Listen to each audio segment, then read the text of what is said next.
ദൈവാനുഗ്രഹം ലഭിക്കാൻ ആഗ്രഹിക്കുന്നവരാണ് നമ്മളെല്ലാവരും. ദൈവാനുഗ്രഹം നമ്മുടെ ജീവിതത്തിൽ ലഭിക്കണമെങ്കിൽ 5 ഘട്ടങ്ങളിലൂടെ കടന്നു പോകണം. സക്കേവൂസ് അതാണ് തൻ്റെ ജീവിതത്തിലൂടെ നമുക്ക് പകർന്നു നൽകുക. ആദ്യമായി ആഗ്രഹം ഉണ്ടാകാം. എനിക്ക് എൻ്റെ ദൈവത്തെ കാണണം എന്നൊരു ആഗ്രഹമുള്ളവനാണ് ഇതൊക്കെ കിട്ടുള്ളൂ. ആഗ്രഹമില്ലാതെ എന്തെങ്കിലും നടക്കണമെന്ന ആഗ്രഹത്തോടു കൂടി കടന്നു വരുന്നവന് ലഭിക്കുകയില്ല. നമുക്ക് ഈ ദേവാലയത്തിൽ കടന്നു വരും എന്തെങ്കിലും നടക്കാൻ വേണ്ടിയാണ്. എനിക്ക് എൻ്റെ ദൈവത്തെ കാണണമെന്ന ആഗ്രഹത്തോടെ കടന്നു വരിക. അങ്ങനെ ഒരു ആഗ്രഹത്തോടു കൂടി ആയിരിക്കണം വിശുദ്ധ കുർബാന അർപ്പിക്കാൻ ഓരോ ദിവസവും നമുക്ക് കടന്ന്. സക്കേവൂസിന് ഒരു ആഗ്രഹം ഉണ്ടായിരുന്നുള്ളൂ, ദൈവത്തെ കാണണം. അതിനു വേണ്ടിയാണ്. 2 തടസ്സങ്ങൾ അതിജീവിക്കുക. ജനക്കൂട്ടം തടസ്സമായിരുന്നു, പൊക്കക്കുറവ് തടസ്സമായിരുന്നു, അതുപോലെ തന്നെ അവന്റെ സമ്പത്ത് തടസ്സമായിരുന്നു. ഇതൊക്കെ അതിജീവിക്കാൻ ഈ സക്കേവൂസിന് മനസ്സായി. എനിക്ക് ഉറക്കം ഒരു തടസ്സമാണ്, എൻ്റെ പാപം ഒരു തടസ്സമാണ്, എൻ്റെ മടി ഒരു തടസ്സമാണ്, എനിക്ക് ഇവിടെ വന്ന് നിൽക്കുമ്പോൾ പല വിചാരം ഒരു തടസ്സമാണ്.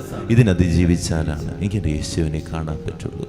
3-ാമതായിട്ട് ദൈവത്തിൻ്റെ ആ വിളി, ദൈവത്തിൻ്റെ ആ സ്വരം കേൾക്കാനുള്ള മനസ്സുണ്ടായിരുന്നു. ഇവിടെ വന്ന് നിൽക്കുമ്പോൾ ഞാനിങ്ങനെ ഒരു സ്വപ്ന ലോകത്തല്ല, ദൈവത്തിൻ്റെ സ്വരം, ദൈവനോട് ഇങ്ങനെ സംസാരിച്ചു കൊണ്ടിരിക്കുക.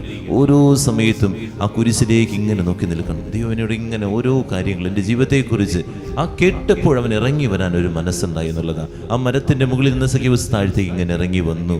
4-ാമത്തെ ഘട്ടമാണ് ഇവിടെ നിന്ന് നമ്മൾ സ്വീകരിച്ച ശക്തി കൊണ്ട് പ്രവർത്തിക്കാൻ തുടങ്ങിയ സക്കേവൂസ് തൻ്റെ സ്വത്തിൻ്റെ പകുതി കൊടുക്കുക.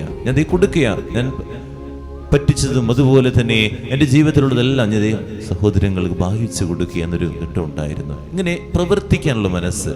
വീട്ടിൽ ചെന്ന് കഴിയുമ്പോൾ പിറുപിറുപ്പുകളില്ലാതെ എൻ്റെ ഭർത്താവിന് വേണ്ടി, ഭാര്യയ്ക്ക് വേണ്ടി, എൻ്റെ സഹോദരങ്ങൾക്ക് വേണ്ടി, മക്കൾക്ക് വേണ്ടി നിസ്വാർത്ഥമായിട്ട് പ്രവർത്തിക്കാൻ, ആരെയും കുറ്റപ്പെടുത്താതെ പ്രവർത്തിക്കുക. ഇതാണ് സക്കേവൂസ് ചെയ്തത്. പ്രവർത്തിക്കാനുള്ള മനസ്സുണ്ടായി. 5-ാമതായി ദൈവം അവനെ അനുഗ്രഹിക്കുക. ഈ കുടുംബത്തിന് രക്ഷ ലഭിച്ചിരിക്കുന്നു. ഇങ്ങനെയാണ് കൃപ നമുക്ക് ലഭിക്കുക. അല്ലാതെ ഓടി വന്നു കഴിഞ്ഞ് കൃപ തരണമേ എന്ന് പറഞ്ഞിട്ട് കാര്യമൊന്നുമില്ല. ഇങ്ങനെ ദാഹത്തോടുകൂടി സക്കേവൂസ് ചെയ്തതുപോലെ ദാഹത്തോടുകൂടി കർത്താവിനെ സന്നിധിയിൽ മുട്ടുകുത്തി വയ്ക്കുകയും ഈ കൃപ കിട്ടാതെ പോകില്ല. പ്രാർത്ഥിക്കാം.